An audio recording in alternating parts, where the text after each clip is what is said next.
The first settlement camp established in 1960 at Bailakupi, in the southern state of Karnataka. Diki Kedup recounts, Bailakupi was a thick jungle when I worked as an interpreter for the camp leaders. Tigers, elephants, wild boars, and jackals were all over. I was lucky not to come across any wild animals, other than a group of wild elephants who were feared by the people. I took care not to venture far from the tent I was living in. Most of the refugees then were living in tents and busy clearing land to grow crops and begin a new life all over again. Many young and able Tibetans volunteered to become camp leaders to assist the refugees in rebuilding their new lives in the settlement.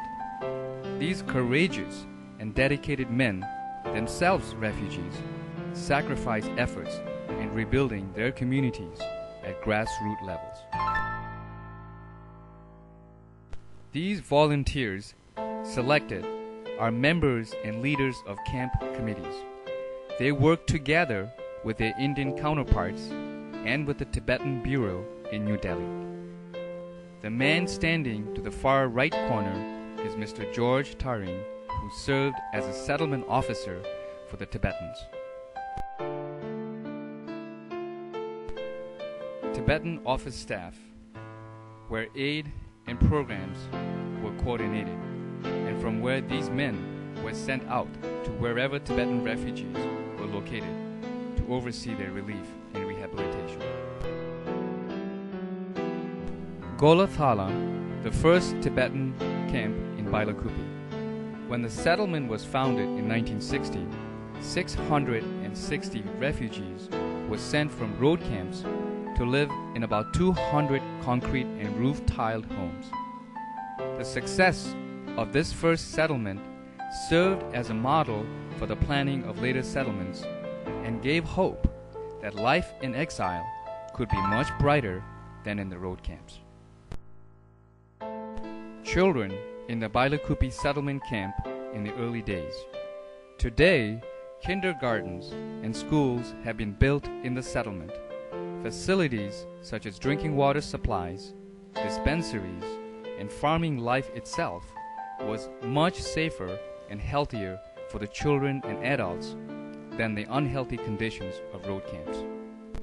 Here, Tibetans have settled in their new homes at Bailakupi and are expecting a visit from His Holiness in 1961. Today, the settlement has over 11,000 Tibetans spread over 3,500 acres of land.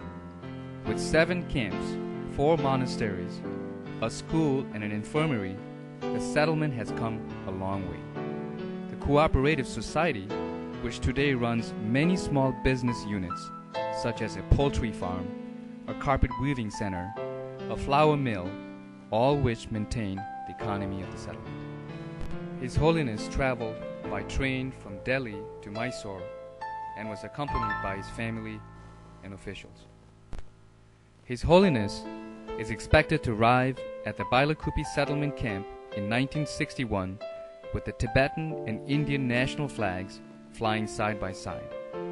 It was a huge deal for the Tibetans to welcome His Holiness, whose mission was to check on their progress and welfare. The Dalai Lama knew that Tibetan refugees were much better off in village settlements. However, he noticed people were still stricken with poor health as they begin to slowly recover from a life on the roads. A makeshift hut built to lodge His Holiness the Dalai Lama during his visit to Bailakupi. His Holiness inspects the first of the permanent structure homes. During His Holiness's visit to Bailakupi, he stayed at the Governor's Palace in Mysore, state capital of Karnataka. From there, he was driven to Bailakupi settlement camp. A visit from His Holiness to any Tibetan home is considered most auspicious.